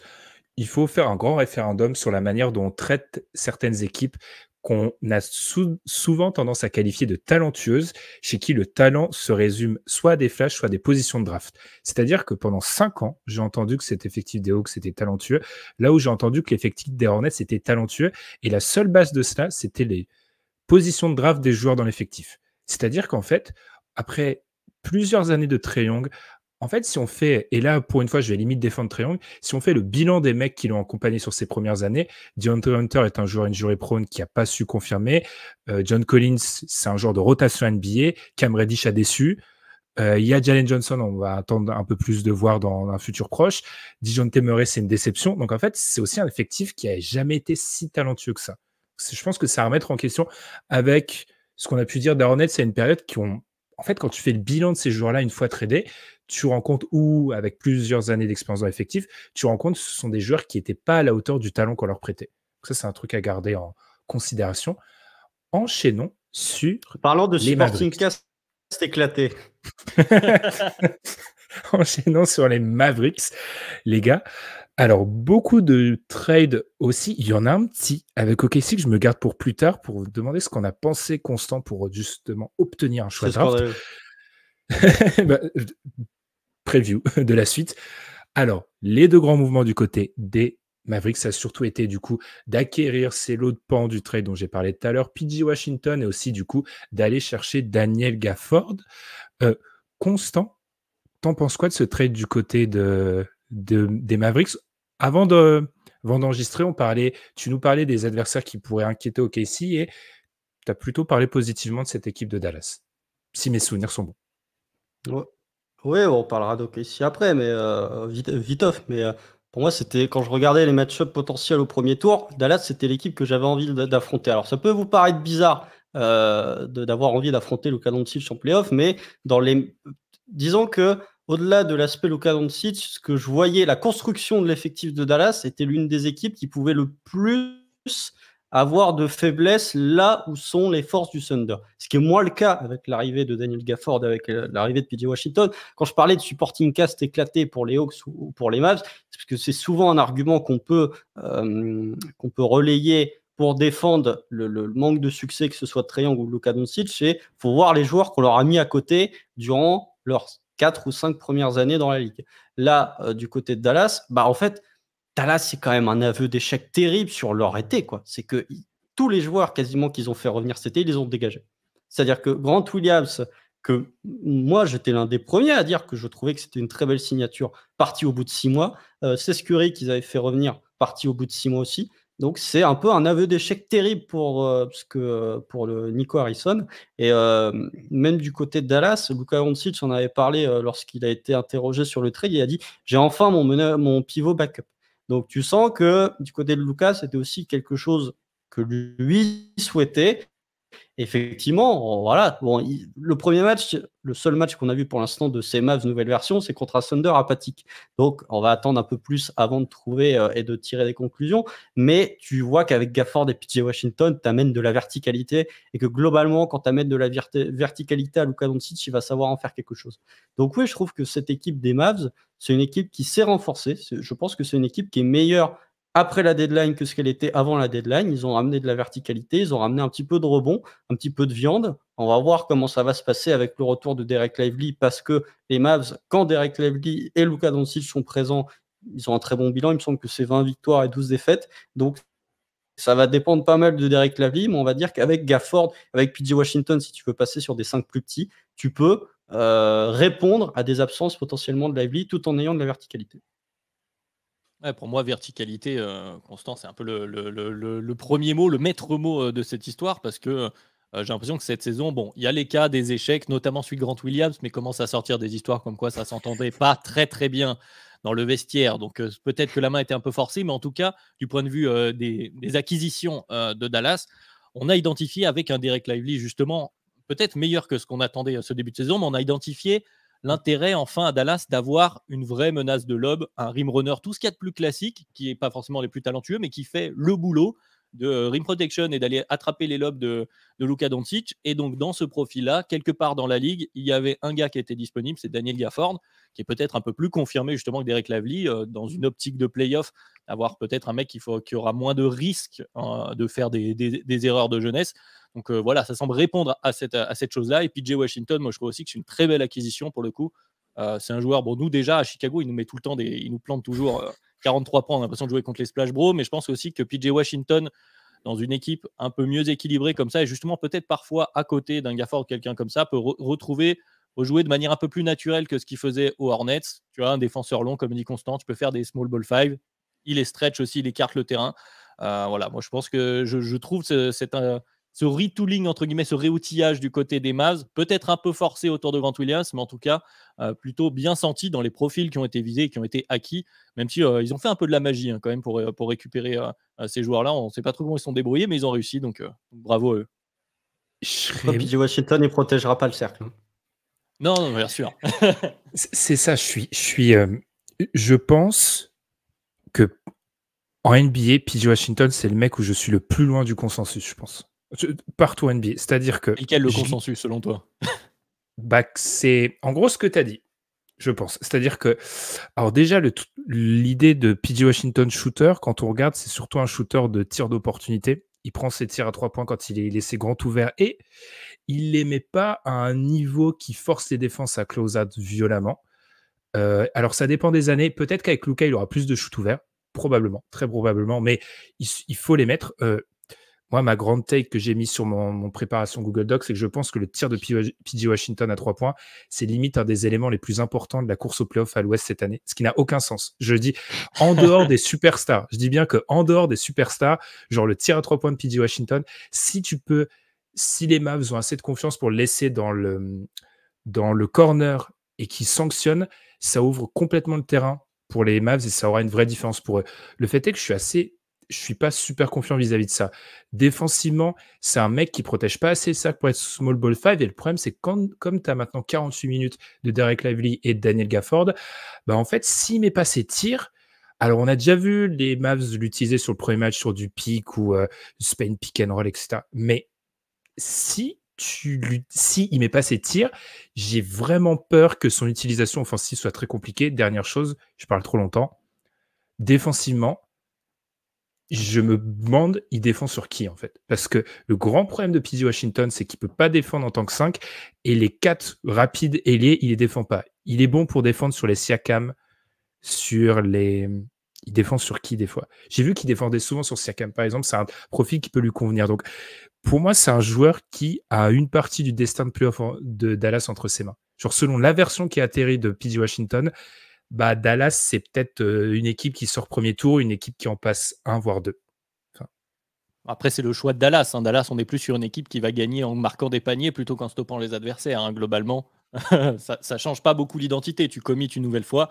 Après, voilà, tu as Kyrie, Luka. Tu vas jouer à ce jeu-là. Après, je ne sais pas si ça suffit pour en faire des contenders, mais en tout cas, ils ont identifié. En tout cas, moi, j'ai l'impression qu'ils ont identifié ce qu'ils voulaient et ils essayent de le faire. Ils vont voir jusqu'où ça les mène dans cette idée-là. Constant. Ouais. Étonnamment. Ouais. Oh, Constant. Non, mais de toute façon, j'ai retenu un truc, un de tes arguments, Ben, je le ressortirai quand on parlera d'OKC. Parce que, alors là, PJ Washington, c'est peut-être l'un des X-Factors les plus importants de la conférence Ouest. Josh Giddey à 3 points en termes de X-Factor de la conférence Ouest. Je peux te dire que là, c'est plus X-Factor. Là, faut trouver autre chose. Là, c'est le Z-Factor. Là, ça débloque pas mal de trucs. Non, mais après, Dallas, c'est juste dommage d'avoir cramé le peu d'assets qui te restait pour compenser le fait que ton été était pourri, quoi. C'est juste que. Parce que c'est pas trop. C'est ce qu'on peut lire à droite à gauche. Je sais pas que c'est là où on revient sur la temporalité. C'est pas que c'est trop, c'est qu'ils étaient obligés de le faire parce que, en l'état, alors déjà, ils ont eu une cargaison de blessures, ça n'aide pas, mais en l'état, ils étaient obligés de faire ça, mais c'est juste dommage que je pense que c'est des moves, au moins Daniel Gafford, PJ Washington et quoique il y avait déjà des rumeurs, il me semble, sur PJ Washington à Dallas, au moment de la free agency, mais je pense que c'est des moves que tu aurais pu faire cet été et que tu fais à la deadline parce que tu te rends compte que les moves que tu as fait cet été, à savoir Grant Williams, qui est principalement l'aveu d'échec de l'intersaison, ne marchent pas. C'est ça, j'ai été très dur. La seule chose peut-être positive, c'est que certes, alors oui, il y aura la question à plus long terme, mais ça, c'est un truc qui sera débattu une prochaine fois. Il y a peut-être cette idée de tu as transformé des échecs en des paris qui ont une vraie potentialité. Moi, je pense juste que l'horizon des possibles de PJ Washington, il y a beaucoup de versions en fait. Et que genre, on n'est peut-être pas assez préparé à la version où il met pas à 3 points et il peut pas et il pose des problèmes en termes de je sais pas, de fit. Bref. Ouais, bah ça fera Dallas comme d'habitude, j'ai envie de te dire, en final. Ça changera pas grand-chose. Ah, mais après, c'est quand même mieux d'avoir de la verticalité avec Daniel Gafford et PJ Washington quand t'as Luka Doncic, qui est le joueur le plus doublé, trappé de toute la NBA, que d'avoir Grant Williams. Parce que dans tous les cas, même si PJ Washington met rien dedans à 3 points, ça changera pas tant que ça de Grant Williams. Donc, finalement, au moins, tu as de la verticalité avec ce joueur. Puis, il y a des fois des petits embryons de passe de. Mais je pense que plus que le joueur avec lequel je suis. Plus qu'être le joueur avec lequel je suis le moins d'accord par rapport au consensus, c'est peut-être pour moi un des joueurs les plus théoriques de la NBA, en fait. J'aurais dû le dire autrement. PJ Washington. Sur l'échelle du John Collins, bah, il est très. Alors, historiquement, chez Dunk Hebdo, il y a quelques années, le joueur théorique par excellence, c'était Miles Turner, mais je pense qu'il a passé ce stade. Je pense que PJ Washington est pas très très loin maintenant. On enchaîne, parlons des Knicks. Ah, il faut en parler en bien, du coup. Adrien n'était pas là la semaine dernière, donc parlons des Knicks en bien. Leurs fans sont persuadés qu'on avait une dent contre eux alors qu'ils étaient juste pas bons pendant plusieurs années. Là, ils sont bons. C'est juste Madiane. C'est juste on va parler des Knicks qui, du coup, c'était une partie du trade vis-à-vis de Détroit, qui ont maintenant dans leur effectif Bojan Bogdanovic et Alec Burks. Deux trades vraiment appréciés globalement par le consensus. T'en penses quoi, Adrien? Est-ce que tu as été charmé par ces deux trades, ce trade pour amener ces deux joueurs? Oui, c'est vrai, c'est un seul et même trade. Alors après, moi, je suis supporter des Bulls, donc forcément, l'affect avec les Knicks, c'est pas le plus grand. Non, mais en toute objectivité, justement, moi, j'en parlais sur Twitter cette semaine. C'est vrai que ça m'embête presque de le dire, mais c'est vrai que ça bosse bien du côté des Knicks là dernièrement. Après, moi, je suis un peu entre les deux sur le choix que font les Knicks. On est sur, cette saison, on est sur un all-in pour faire une perf en playoff. Par rapport à son niveau, ça va être relatif, donc potentiel, allez, si tout se passe bien, allez, peut-être une finale de conf, ça va être assez compliqué de faire un peu mieux. Tu décides de continuer dans cet esprit de lâcher, entre guillemets, certaines assets futurs dans une volonté de rester bon et de t'ouvrir des options à court terme en rajoutant, donc Bojan, tu l'as dit, Bojan Bogdanovic, Alec Burks, donc des profils de scoring différents, d'options différentes, peut-être stratégiques, en tout cas sur les ailes. Après, voilà, ça fait suite au trade de Doji. Ça fait sens, évidemment. On parlait de joueurs dont la réussite à 3 points peut aussi décider quelques séries de playoffs. Je pense que Donte DiVincenzo, on pourrait le mettre aussi dans cette histoire parce que ça se passe très, très bien dernièrement. Ça bosse bien du côté des Knicks. Tu veux faire une bonne perf, continuer de gagner. Tu as Jalen Brunson. Je pense que c'est ça aussi la grande réussite des Knicks. C'est Jalen Brunson, ce qui fait que une fois qu'il faudra faire le choix suivant, parce que a priori, même si là, c'est séduisant. Il y a un projet, ça joue au basket. A priori, ce n'est pas une équipe qui serait contender en l'état avec ce corps-là.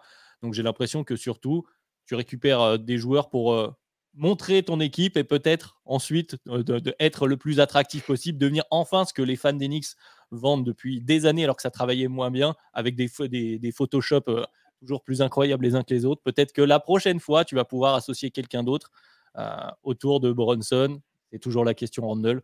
En tout cas, si c'est juste le move Bojan Burks qui était quand même ta question, moi je trouve ça plutôt intéressant. Ça ne change pas la face du monde. Disons que tu t'ouvres des options supplémentaires sur les ailes. Je deviens aigri en fait parce que c'est encore un move que je vais critiquer. Non, c'est un bon move, mais c'est un move qui m'interroge vis-à-vis de Tibbs en fait. Autant Alec Burks, je me dis il va le faire jouer, bucket getter, mais Bogdanovic dans l'espèce de, je sais pas, d'osmose qui a été créé. Tu l'as dit, Constant, et je vais aller vers toi. Bogdanovic, c'est pas maître défensif qu'on voudrait peut-être du côté des Knicks, quoi. En tout cas, comme l'idée de Thibodeau d'il y a 1 an, c'est-à-dire je fais jouer que les mecs qui savent défendre, quoi. Oui, déjà quand on avait fait, enfin lorsque j'avais fait l'épisode sur les Knicks, j'avais dit que leur second ball handler qu'on avait un peu critiqué, enfin en tout cas que le ball handler en sortie de banc, qui leur manquait, il était là jeudi. Alors je pensais pas que ça allait être Alec Burks, qui fait son retour d'ailleurs, puisqu'il était au Knicks il y a de ça 2 ans. Donc effectivement, c'est un move.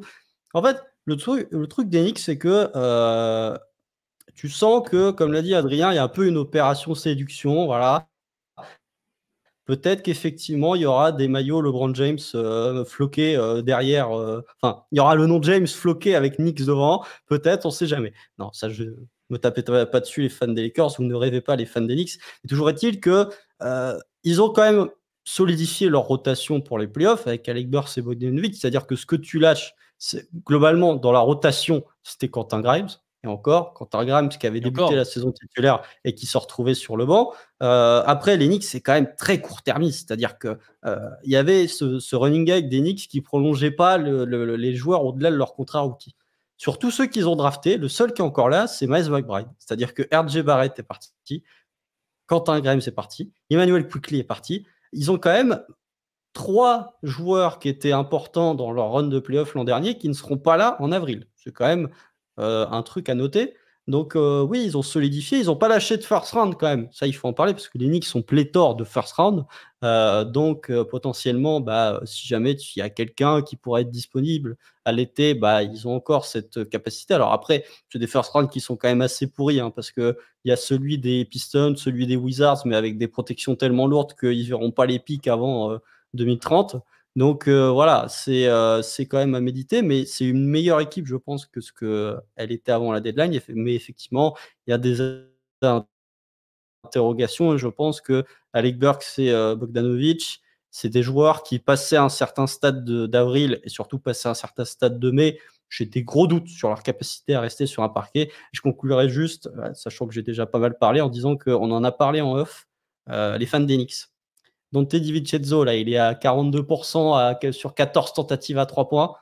Est-ce que vous voyez venir le Dante DiVincenzo à 28% à 3 points à la mi-mai? Préparez-vous, parce que celui-là, je le vois venir. Voilà, c'est tout. Je vous souhaite pas, mais je le vois venir. On devait faire un power ranking des pourcentages les plus importants et PJ Washington, Dante DiVincenzo, Josh Giddey seraient dans le top 10, je pense, effectivement.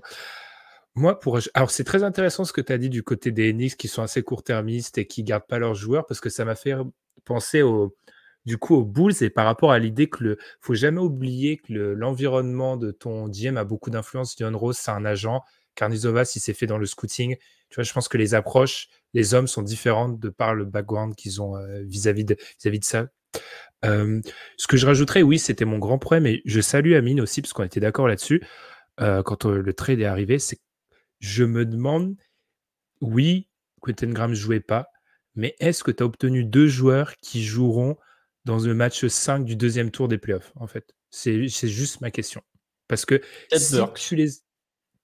Je pense qu'il va faire jouer Burks dans le côté un peu micro-ondes ou peut-être capacité à dribbler, peut-être marquer, bref. Mais je suis assez pessimiste là-dessus. Et du coup, le trade est moins... C'est moins un trade. Autant il a été beaucoup applaudi, celui-ci, autant moi, c'est plutôt l'intégralité de ce qu'ont fait les Knicks un peu avant. Je tiens à souligner plus que ce trade-là en particulier. Si vous n'avez rien rajouté, les gars, on va continuer à avancer, à parler des Sixers. Alors là, c'est un peu la soupe à la grimace. En plus, on a regardé leur calendrier avant d'enregistrer. Préparez vos casques parce que ça risque d'être un peu compliqué, fan des Sixers. Du coup, qu'est-ce qui s'est passé? Les Sixers ont accueilli Buddy Hield, Cameron Payne et Kyle Lowry. Je vais le résumer comme ça. On est au moment du podcast où je vous avoue que tous les échanges en particulier, ça devient un petit peu compliqué. Il a signé Kyle Lowry? Oui, ils vont le buyout, il est chez eux. Ah ouais. Ouais. Vous remarquez qu'on est donc à la période où c'est un peu flou, même pour nous, mais oui, Kyle Lowry. Il semblait pas que c'était officiel. J'ai vu qu'il a été buyout, je savais pas si c'était déjà fait. Alors, c'était dans le même tweet de Shams, les gars. Il va aux Sixers. On va faire une vérification en direct pendant qu'en pleine panique, je lance Adrien. Qu'est-ce que tu penses des Sixers? Bon, bah, les Sixers, voilà, on a identifié les problèmes Oui, ça a été confirmé par Woj. Il vient bien aux Sixers. Allez-y, continuez. Allez, ben c'est parfait. Donc les Sixers, on a identifié les problèmes structurels qu'on pouvait avoir depuis l'absence de Joel Embiid. Grosso modo, c'est ça la conclusion. On a un problème notamment de main malgré l'extraordinaire saison de Tyrese Maxey, qui est donc le favori pour le MIP. On parlait toujours de Kobe White. Là, on arrive au point où, et on ne peut pas lui en vouloir, hein, c'est pas du tout une attaque envers Tyrese Maxey, mais sans Joel Embiid, on se rend compte que ça fait un énorme costume à mettre sur ses épaules, et c'est très compliqué. Donc on a un problème de main qui n'était pas forcément résolu par un Pat Beverly, par exemple, et donc on a identifié le fait que Kyle Lowry était potentiellement disponible. On l'a récupéré pour essayer de combler ces petites brèches en l'absence de Joel Embiid. En ce qui concerne l'histoire du trade pour Buddy Hield qui vient pour faire l'éternel JJ Redick, Seth Curry, voilà, joueur pour aller prendre des écrans à l'opposé. Marco Bellinelli. Voilà, Marco Bellinelli, ça marche aussi. Prendre les écrans à l'opposé pour aller mettre des 3 points une fois qu'on aura récupéré Joel Embiid. Donc, du côté des Sixers, moi surtout, ce que j'ai envie de noter de tout ça, c'est que, et on en a parlé, je crois que c'est Ben, toi, qui le répétait, peut-être que Joel Embiid a gagné du crédit par rapport au prochain DH20 avec tout ce qu'on a vu. Maintenant, ça ne change pas la face du monde. Je pense qu'on est toujours dans cette idée d'espérer de retrouver Embiid en forme pour les playoffs et de faire le run le meilleur possible avec le meilleur Embiid qu'on puisse avoir. Je suis en train de me dire que le concept des parties, je l'ai complètement abandonné. Là, on est sur les petites retouches, du coup, par rapport aux parties du podcast. Constant, t'as pensé quoi de cette deadline des Sixers? Je pense que je vais, sans vouloir trop annoncer, mais je pense que je vais faire le porte-voix d'Amine sur ce que je vais dire. Josh Harris est content, les Sixers sont passés sous la taxe. Voilà. Avec leur move. Après, oui, effectivement, Tyrese Maxey, malgré toute l'affection que j'ai, c'est difficile en fait. C'est peut-être un All-Star de circonstance ou un All-Star parce que tu joues avec un MVP à côté, on va dire. Mais il n'y a pas que la blessure de Joel Embiid. Il y a d'Anthony Melton qui était bon sur le début de saison. Il commence à être absent depuis un sacré paquet de temps. D'ailleurs, c'est aussi une des raisons pour laquelle tu vas aller chercher Kyle Lowry. Du côté des Sixers, en fait, c'est que toute ta saison bascule au moment où soit Joel force sur sa blessure, soit où c'est le moment où Jonathan Kuminga décide de lui faire un plaquage sur le ménisque. Enfin, voilà quoi. Donc à partir de là, tout bascule dans la saison des Sixers. C'est des moves où on sait que Philly, avant même que la saison débute, ils étaient très axés sur la free agency 2023. On va dégager du cap, un maximum de cap. On va pas prolonger Tyrese Maxey parce que ses cap holds sont peu élevés, donc potentiellement ça nous laisse de la flexibilité. Ce genre de move. Pour moi, ça reste dans la même optique. C'est-à-dire que oui, Buddy Hield, c'est un joueur effectivement que tu as envie d'avoir à côté de Joel Embiid, mais c'est aussi un joueur qui sera free agent à l'été prochain, donc un joueur qui sera pas dans ton cap. Donc oui, c'est quelque chose où c'est un peu du wait and see, on va dire. Est-ce que Joel reviendra? On a fait quelques moves d'ajustement pour potentiellement essayer de faire quelque chose s'il venait à être là, mais ouais, c'est difficile du côté de Philly de voir quelle est la ligne directrice de ce qui a été fait, autre que on reste focus sur la Free Agency 2024 et on espère potentiellement que Joel revienne pour aller à 2 semaines avant les playoffs ou potentiellement pour le premier tour. Pas mieux à ajouter. Parce que là, je vois le chrono, je me dis, on a 15 équipes encore à faire. Enchaînons sur les Celtics. Les Celtics, du coup, transition. Sixers, Celtics, même pas fait exprès. Jared Springer, du coup, qui est arrivé du côté des Celtics. Et les Celtics, il y a quelques jours aussi, qui avaient observé l'arrivée de Xavier Tillman. Par rapport aux deux trades, alors, Jared Springer, j'ai trouvé l'explication. Alors oui, il y a la notion. Jaden, hein. Je suis d'accord.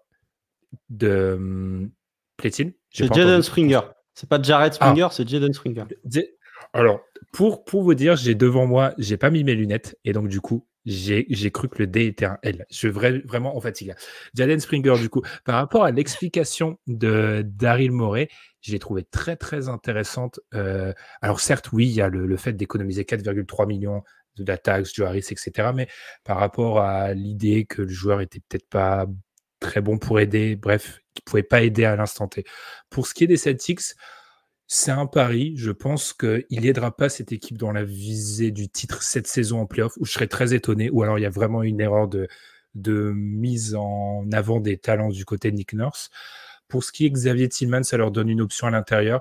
Non, je pense que c'est 2 moves à la marge qui pourraient être utiles pour les Celtics, je vais y arriver. Mais encore une fois, je pense qu'à l'image de cette trade deadline, ce ne seront pas des moves qui, dans 8 semaines, changeront le destin d'une je n'ai plus de voix, changeront le destin d'une série de playoffs. Je ne sais pas ce que vous en pensez. Non, après, c'est intéressant quand même, je trouve, de voir la différence de discours entre Brad Stevens et Daryl Morey sur Jalen Springer, justement. Où t'en as un qui dit ouais, bon, de toute façon, peut-être que le second tour, il sera plus utile qu'on va drafter. Et il y en a un qui fait moi, je le trouve intéressant, ton joueur, donc en fait, je vais le récupérer. On a des visions différentes du joueur. Alors, qui aura raison dans le tas, je sais pas, mais Daryl Morey s'est déjà trompé sur certains de ses talents. Finalement, enfin, on va pas parler d'Isaiah Joe, mais finalement, le seul talent qu'il a gardé, c'est Paul Reed. Et finalement, Paul Reed est un peu décevant cette saison, voire même très décevant cette saison. Après, il est dans un costume qui est pas facile actuellement, qui est le costume de Joel Embiid, mais même en backup, c'était pas non plus extraordinaire. Voilà, du côté des Celtics, c'est de la viande. Ils ajoutent de la viande. Je pense que ils se sont dit non, mais c'est pas péjoratif de dire qu'ils ajoutent de la viande, mais avec Xavier Tillman, ils voulaient un joueur défensif capable de suppléer potentiellement si tu voulais alors Ford, enfin si alors Ford venait à se blesser ou si tu voulais une solution supplémentaire à l'intérieur que tu n'allais pas forcément jouer. C'est-à-dire que ce que je veux dire pour Boston, et ça va être très rapide, c'est que Boston, ils sont tellement stacked que les 2 moves qu'ils ont fait, c'est des moves de te dire ok, les joueurs joueront peut-être pas en playoff, mais si potentiellement il y a un blessé, ces joueurs, on les aura sur notre banc. Ouais, moi c'est ce que j'avais noté. Alors j'avais pas noté avec la métaphore de la viande, mais j'avais écrit ajouter des joueurs jouables. En fait, la rotation des Celtics paraît très très courte, très top heavy, comme on dit. On sait qu'il y a 5-6 joueurs, enfin 6-7 joueurs qui vont jouer en 8. playoff, les autres un peu moins. Là, tu ajoutes soit potentiellement, comme Constant l'a très bien dit, Tillman qui pourrait peut-être voir le terrain, soit pour Springer, surtout un gars qui va pouvoir jouer, prendre quelques minutes pendant la saison régulière, où là c'est un peu plus simple pour lui de voir le terrain et pour soulager en vue des playoffs les minutes de tes joueurs principaux. Voilà, on ajoute des minutes jouables de joueurs NBA qui peuvent voir le terrain en saison régulière avec un peu de chance ou conditions défavorables, on va dire, en playoff. Mais voilà, on a ajouté des minutes. Jaden Springer, il joue en playoff pour vous? Autant que Tillman, pour moi, oui. Alors, Springer, c'est peu probable, mais bon. Ok. Non, mais au cas où, on prend un exemple, au cas où Peyton Pritchard se blesse, tu te dis, tu as un joueur que c'est le next man up. Pour moi, c'est le remplaçant du remplaçant. Les 2 moves qu'ils ont fait, c'est presque 2 moves de remplaçant du remplaçant, parce que de toute façon, quand tu es contender et que tu as l'effectif de Boston, t'as pas vraiment, t'as pas tant de besoins à pallier que ça. Et du coup, c'est plus des moves où tu prévois qu'il puisse se passer une catastrophe en playoff au niveau des blessures et où tu te dis, j'ai ma soupape de sécurité. Enchaînons. Si on parlant de soupape de sécurité, parlons d'une équipe qui vise aussi le titre, mais qui est peut-être un peu moins fringante que les Celtics actuellement. Ce sont les Suns. Alors que ma voix diminue au fil et au fur et à mesure du podcast, Adrien, je te surveille pour que tu prennes le relais si le besoin en est. Du côté des Suns, ce qu'il faut retenir, c'est l'arrivée de Royce O'Neal et de David Roddy. Est-ce qu'on... Je ne sais pas qui veut partir là-dessus, mais est-ce qu'on admet à demi-mot que certaines des tentatives de l'été sont un peu ratées? Parce qu'on renvoie quand même Keita Bates-Diop, Watanabe, etc. Certains des joueurs qui avaient été... Mais tout... Donc, certaines des tentatives de l'été, on avait dit qu'en gros, ils lançaient des petites fléchettes. Il y en a peu qui ont atteint la cible, quand même. Ouais, c'est ça. Moi, honnêtement, je vais pas faire très long. C'est ça de ta vie là-dessus. Excuse-moi, Constant, mais de toute façon, je vais pas faire très long cette fois-ci. Non, t'inquiète. Comme tu l'as dit, Ben, c'est-à-dire qu'une fois qu'on avait le 3 stars à Phoenix, on le savait tous, enfin tout le monde l'avait observé de cette manière-là. On a essayé de remplir les cases avec les joueurs qu'on pouvait, de faire certains paris. Certains n'ont pas fonctionné comme voulu. On tente d'aller chercher un ailier comme Royce O'Neal qui peut contribuer, qui est peut-être une bonne chose pour eux, mais pour moi, ça ne change. En fait, pour moi, c'est un trade. On est dans les ajustements, comme on a dit une nouvelle fois, qui ne change pas grand-chose aux Suns qui vivront et qui mourront avec leurs 3 joueurs majeurs, si jamais, évidemment, et on le souhaite, les 3 sont en santé et jouent les grosses minutes. Derrière, c'est pas forcément quelqu'un qui va beaucoup jouer, Royce O'Neal, peut-être un petit peu. Bon, Voilà, pour moi, c'est un trade plus anecdotique qu'autre chose, qui ne change pas la face, en tout cas, le visage, la direction de ces Phoenix Suns. Ça change pas la face des Suns, mais je trouve pas ça inintéressant. Effectivement, quand tu signes que des minimums vétérans, c'est un peu tu lances une pièce en l'air ou tu lances un truc sur le mur et tu vois ce qui colle. Donc forcément, il va y avoir des joueurs où ça ne va pas marcher. Je pense que il y avait des joueurs qui étaient un peu plus prévisibles que ça n'allait pas marcher, qui étaient Abesiop, Metu, Watanabe. Ça avait bien marché au net. Et finalement, il y a une perte de confiance totale dans le tir, donc c'est plus difficile. Tu parlais du fait qu'ils étaient, les Suns étaient moins fringants que les Celtics. Je trouve que, bon là, cette nuit, ils ont perdu sur un buzzer de Stephen Curry, OK. Mais je trouve qu'ils commençaient à trouver un rythme et que finalement, les 3 dernières semaines de Phoenix, que tu commençais à trouver un semblant de rythme de croisière. Ils étaient finalement un peu sur les temps de passage de la fanbase des Suns, notamment, je salue Grégoire du podcast Valéo, où l'objectif, c'était de trouver un rythme de croisière à des automatismes d'ici le All-Star Break. Ce qui finalement, ils sont en train de trouver, que ce soit dans le classement où ils sont pas si loin que ça finalement d'avoir l'avantage du terrain, plus le fait que ça commence à avoir une vraie synergie entre les cadres, plus Nurkic, plus Grayson Allen. Moi, Russ O'Neal, c'est pas un trade qui va chambouler le visage de la conférence Ouest, mais je pense que c'est un bon ajout. Quand encore une fois, c'est des joueurs que tu transfères alors que c'est des joueurs qui n'auraient pas vu le terrain en playoff. Là où Russ O'Neal, son côté un peu connecteur, pas forcément besoin de la balle, et qui peut potentiellement être un joueur que tu peux renvoyer sur certains attaquants, notamment à l'aile, pour reposer potentiellement du KD ou du Devin Booker. Ça peut être intéressant. À voir ce que ça va donner, mais ça peut être intéressant. Ça, plus le fait que c'est quand même bien que les Suns n'aient pas tradé pour Miles Bridges. Voilà, je casse ça en passant, mais il y avait pas mal de rumeurs. Finalement, c'est bien qu'une équipe n'ait pas décidé de faire un trade pour Miles Bridges. Je pense que c'est plutôt Bridges qui a pas voulu partir que l'inverse. Mais ça, c'est un détail. Je pense que ça a été expliqué maintes et maintes fois et il a pas comme c'est un joueur qui sera free agent, il avait pas d'intérêt. J'ai pas envie de parler de lui, mais qu'il avait pas d'intérêt à partir en fait pour une équipe où il y aura un usage ridicule. Bref. Enchaînons, Constant, je reste avec toi. Ok, ici. Alors, je veux qu'on parle de cette affaire, Constant. Donc, il s'est passé ce truc assez paranormal où, du coup, les Mavs, qui a beaucoup choqué Tom, notre expert CBA international mondial, qui, du coup, les Mavs, ils ont fait un trade. En tout cas, le trade a été annoncé par Wojnarowski, alors que l'asset que renvoyaient les Mavs n'était pas encore actuellement en possession des Mavs. Donc, les Mavs ont fait un échange avec OKC. Alors, essayons de l'expliquer simplement. Le Thunder a obtenu un swap. C'est-à-dire qu'en fait, le Thunder a obtenu quelque chose qui pourrait se matérialiser comme rien du tout, parce qu'en fait, c'est le droit de faire un échange avec donc les Mavs en 2028. T'as pensé quoi de cet échange-là, avant de parler bien évidemment de l'arrivée de Gordon Hayward, qui est la deuxième chose à mentionner? J'ai pas compris. Alors déjà, moi, ça m'a fait tilter, effectivement. Alors, Vosges annonce le trade et Mark Stein ensuite dit que les Mavs sont en train d'essayer de trouver les assets pour pouvoir faire le trade. Ça, c'est incroyable, ça. C'est-à-dire que Nico Harrison, il a appelé, mince, j'ai oublié le nom du GM des Wizards. En plus, c'est un ancien de KC. Il a appelé, il a fait: ouais, t'inquiète, je vais les trouver, les assets. Pas de souci, je vais les trouver. Oui, c'est comme, t'es comme moi, Ben, tu l'as sur le bout de la langue, mais je le retrouve plus. Will Dawkins. Il me semble que c'est Will Dawkins. Mais non, j'ai pas compris en fait pourquoi Sam Presti. C'est-à-dire que Sam Presti, il a plus utilisé ses assets pour renforcer les Mavs que pour renforcer sa propre équipe à la trade deadline. Ça, c'est quand même incroyable. Je comprends pas en fait pourquoi tu as été renforcé un prétendant direct, une équipe que tu peux potentiellement affronter au premier tour de playoff, pour avoir un swap 2028. Alors oui, le swap, apparemment, il est non protégé, c'est-à-dire qu'il a il a aucune protection. Donc, ça peut donner un truc où Luka Doncic n'est plus là et du coup, OKC se retrouve avec un très bon pick. Sauf que, c'est Guillaume dans je ne sais plus quel podcast où il avait parlé du fait que les swaps étaient très surévalués. Et je pense que, sans trop rentrer dans le détail maintenant, parce qu'on parlera de Gordon Hayward après, c'est un move qui, selon moi, est fait un peu trop long terme et où Sam Presti, je pense, soit n'a pas envie, soit sous-estime la qualité de son roster cette saison. En fait, moi, mon problème avec ce swap-là, oui, et l'idée de laisser un un contender, mais une équipe, un concurrent direct, une équipe que tu pourras aller avec toi en playoff.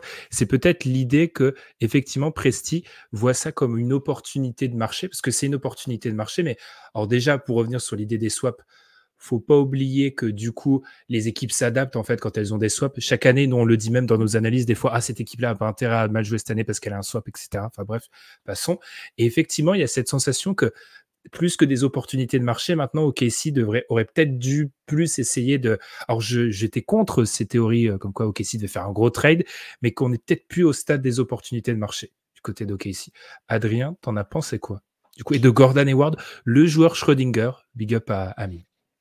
Oui, bon, bah, sur le pic, j'ai pas plus à penser que ce qu'a dit Constant. Sur Gordon Hayward, alors Gordon Hayward, c'est effectivement, tu l'as très bien dit, le joueur de Schrödinger. Ce qui prête à sourire, c'est les highlights qu'on a vu passer un peu partout sur Twitter, qui sont de Gordon Hayward dans un maillot du Jazz face à Kobe Bryant. Et il y a des joueurs, je sais même plus les noms, mais ça m'avait fait tuer de rire quand on essayait de les voir, parce que bah, Zach Randolph. C'est des highlights qui ont été Oui, non, mais effectués voilà. sous François Hollande. Hein. Oui, voilà, exactement. Mais 95% des gens qu'on voit dans ces highlights ne sont plus en NBA et depuis un brave moment. Ils sont bien chez eux, ils ont le temps de prendre du poids, tout ce que tu veux. Donc, forcément, peut-être que c'est un peu exagéré à ce niveau-là. Le joueur de basket théorique peut avoir de l'intérêt, mais je vais plutôt laisser Constant en parler. A priori, on est quand même plus sur quelque chose de financier que sur quelque chose de basket. Après, voilà, si Hayward joue, si un bon Gordon Hayward joue, c'est pas un joueur inintéressant.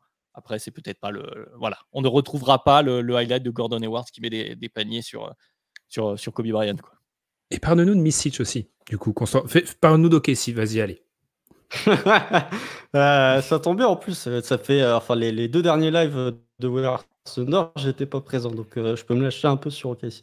Non, bah alors déjà Micic, je suis désolé, ce qu'il a montré là sur le match qu'il a joué avec Charlotte, il l'a pas montré à OKC. Hein, donc faites pas croire que, me faites pas croire que. Pourtant Micic a eu des minutes, hein, mais il était pas spécialement bon du côté d'OKC, donc c'était pas une grosse perte.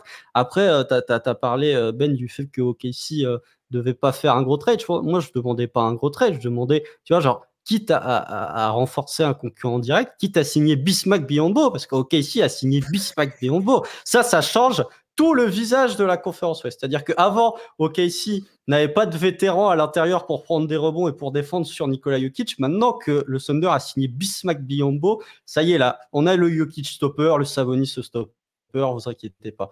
Non, mais blague à part, si tu voulais vraiment un peintre en attaque qui prend des rebonds et qui défend au poste, bah pourquoi t'es pas allé prendre Gafford directement? Peut-être que voilà, Sam Presti voulait pas s'engager sur un intérieur qui avait plusieurs années de salaire. Et en gros, avec le trade de Gordon Hayward, qui, sur le papier, Gordon Hayward est un joueur qui colle pas mal à ce que veut faire OKC, c'est-à-dire que c'est un porteur de balle, un connecteur, un mec qui peut prendre des rebonds, un mec qui peut être un porteur de balle secondaire ou tertiaire si jamais tu l'utilises avec la seconde unit. Faudra voir comment il sera utilisé, faudra voir s'il sera en santé, s'il est en santé, est-ce qu'il prend les minutes de Josh Giddey qui est vraiment dans un stade absolument infect là, de basketball. Je pense que ça s'est vu lors du match face aux Mavs. Donc voilà, on va voir. Mais je pense que surtout que le move, selon moi, même s'il y a un petit espoir que Gordon Hayward soit impactant en playoff, pour moi, l'une des finalités, si ce n'est la principale finalité de ce move, c'est de se débarrasser du contrat de Micic qui était 7 millions garantis l'été prochain, se débarrasser du contrat de Treman qui était 5 millions garantis l'été prochain, plus le contrat de Davis Bertans qui était garanti à hauteur de 5 millions, mais qui avait une player option ou une early termination option. En gros, OKC a dégagé du cap, full cap pour l'été prochain. OKC, selon les pics de draft, va avoir à peu près une 30aine de millions de cap space. Alors, ça ne veut pas dire qu'OKC va signer des free agents, hein, parce qu'OKC ne signe aucun free agent dans son histoire, mais on va voir ce qui va se passer. Je suis dans une période, moi, où OKC me frustre un peu, hein, on va être honnête, que ce soit dans le contenu, que ce soit dans certaines décisions qui ont été prises, notamment vis-à-vis de Josh Giddey. Et on en parlera cet été, on en parlera quand on fera le post-mortem sur OKC. J'attends presque plus l'été qu'une série de playoffs, parce que selon moi, l'été prochain, ça va montrer à quel point Sam Presti est sérieux dans son projet. C'est-à-dire qu'il a fait, selon moi, le plus difficile, c'est d'avoir ses 3 meilleurs joueurs. Maintenant, il faut qu'il réussisse à un truc où il avait déjà échoué sous Russ et KD, c'est entourer ces joueurs-là. Et là, je l'attends vraiment autant. Un cri du cœur. Oui. J'aurais pas grand chose à ajouter, mais sachez juste que je suis allé chercher la vidéo. Là, c'est très très rigolo, hein. J'ai vu même Paul Pierce dans la vidéo face à Gordon Hayward. Paul Pierce, Eric Bledsoe. Je vois démarrer Carroll, Zach Randolph. Mais Paul extraordinaire. Pierce sous quel maillot? Parce que c'est ça la vraie Clippers. base. Les Clippers. Ah, ouais. Ouais.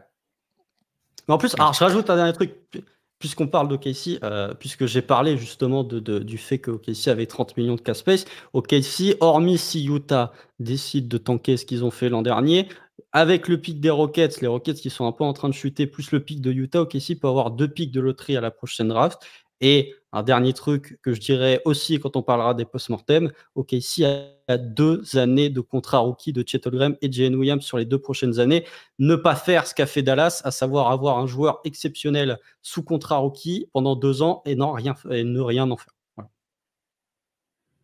Eh bien, en parlant de contrat rookie, parlons des Lakers. Il n'y a pas de transition. Oui, je me demandais comment tu allais faire ça. Il n'y a pas de transition, parlons des Lakers. C'est le dernier, je ne sais pas si on peut appeler ça un grand mouvement, mais du coup, Spencer Dinwiddie, qui assistait, qui se disait, est-ce que je vais à Dallas, est-ce que je reviens à Dallas, est-ce que je vais aux Lakers? Finalement, il viendra du côté des Lakers. Est-ce qu'on a quelque chose à dire à propos du joueur préféré de Tom? Est-ce qu'on a quelque chose à dire? C'est-à-dire que si ça ne fonctionne pas bien avec D'Angelo Russell et que tu mets Spencer Dinwiddie, je suis pas sûr que ça fonctionne beaucoup mieux. Voilà, c'est tout ce que j'aurais à dire sur cette acquisition. Je pense que Spencer Dinwiddie, il a quand même réussi, du coup, en signant aux Lakers au lieu de signer aux Mavs, il a quand même réussi à s'aliéner la Sun Fight Base qui l'apprécie un peu dans toutes les franchises par lesquelles il est passé.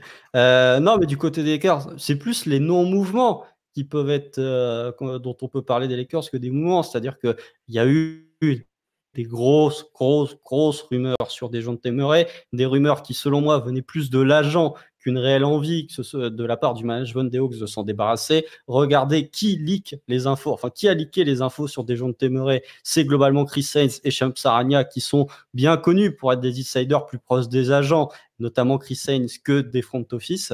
Donc voilà, quand vous voyez des news sur certains joueurs, regardez la source et vous comprendrez. C'est Guillaume qui en parle souvent en disant à qui profite le fait que l'info sorte. Donc voilà, je pense que les Lakers, il y a eu de l'incertitude aussi vis-à-vis du cas LeBron James. Voilà, LeBron James, il est pas content, il fait des tweets critiques. Voilà, il y a peut-être les Lakers se disent, envisagent un futur sans LeBron James dès l'été prochain. On va voir ce que ça va donner. C'est peut-être pour ça qu'ils n'ont pas posé all-in. Oui, Dinwiddie, je vois pas tant les minutes qu'il pourra apporter avec déjà D'Angelo Russell ou avec Austin Reeves, sachant qu'il a commencé à remettre les deux dans le starting five. Donc on va voir ce que ça va donner. C'est plus un ajout en disant on a fait un petit ajout, mais on sait que le sort des Lakers en playoff dépendra pas de Spencer Dinwiddie, mais dépendra de beaucoup de facteurs. Et du côté des Lakers, le truc un peu embêtant cette saison, c'est que ils sont en course pour le play-in, alors que LeBron James et Anthony Davis n'ont jamais autant joué de matchs ensemble cette saison que depuis la blessure de LeBron à la cheville en 2021. Et ça, c'est un peu inquiétant. Je vais rajouter juste une bêtise parce qu'on arrive presque à 1h30 de podcast. Mais voilà, depuis qu'il y a eu cette histoire de Dinwiddie pour rejoindre les Lakers, on a D'Angelo Russell qui vient de claquer presque 60 points de match. Donc effectivement, peut-être que c'était ça le plan, c'était mettre un peu la pression à D'Angelo Russell qui redevienne, genre comme tous ces joueurs en contractueur, qui redeviennent très très bons. Après, peut-être, plus sérieusement, ce qu'on pourrait ajouter, c'est encore une fois ce souci de la signature de Gabe Vincent, qui était un peu censé être remplir ce rôle-là. J'ai oublié. Mais oui, mais c'était l'intersaison réussie des Lakers, entre guillemets, qu'on avait entendu, qui avait été assez vanté globalement, même si voilà, il y avait des limites qu'on voit maintenant cette saison. C'était notamment parce que tu avais réussi à récupérer Gabe Vincent pour remplir ce rôle du mec qui a la balle et puis qui peut mettre des tirs à côté de LeBron James, enfin ce meneur dans ce profil-là. Bon, bah voilà, tu rajoutes Spencer Dinwiddie du coup. Je ne sais pas si c'est une bonne nouvelle, mais ça semble être une conséquence de tout ça. Eh ben, on va finir là-dessus. Constant, c'est vrai, pendant cette période de trade qui est terminée, Chris Haynes, c'est même la pravda des joueurs. Hein. C'est Chris Haynes dès qu'ils sont. Globalement, si une info sort de Chris Haynes, c'est les joueurs. Si une info sort de Woj, c'est plutôt les front office. Si une info sort de Kevin O'Connor ou Jack Fisher, c'est faux. Voilà, c'est un peu en gros ce qu'il faut vous dire. C'est plutôt. Voilà, c'est un petit peu la cartographie. Non, mais en tout cas, c'est des trucs à savoir qui sont parfois assez intéressants de voir qui sort l'info. Et surtout quand c'est parfois les journalistes, les beatwriters locaux, etc. Après, on a quand même eu Pat Bev qui a battu tous les insiders sur le breaking news du trade de Pat Bev. Donc voilà, il faut saluer Pat Bev. Ce qui est fort parce que plus d'une fois, les joueurs avouent avoir appris le trade via Woj ou Shams Charania. Donc ça veut dire que il a dû prendre le téléphone à la seconde où il a eu l'info du coup. Eh bien, on va conclure là-dessus ce gros bilan de la trade deadline. On l'a dit, pas de mouvement majeur, mais une constellation de petits mouvements qui, du coup, auront peut-être de l'importance. SO le shoot de PJ Washington. Peut-être que ça va jouer beaucoup en playoff. En tout cas, on vous remercie de nous avoir écoutés. Et puis, traditionnellement, la trade deadline et le All-Star Game, c'est surtout le moment de la saison. On va plutôt réduire le nombre d'équipes qu'on regarde, on va abandonner peut-être petit à petit certaines équipes pour se concentrer sur les grosses cylindrées. Donc, on entame cette période de l'année. On vous remercie de nous avoir écoutés. Merci Adrien, merci Constant. Suivez-nous comme d'habitude sur les plateformes de podcast et sur YouTube également. Et puis, on se retrouve très vite pour un nouvel épisode du podcast. Salut! Merci Ben. Salut.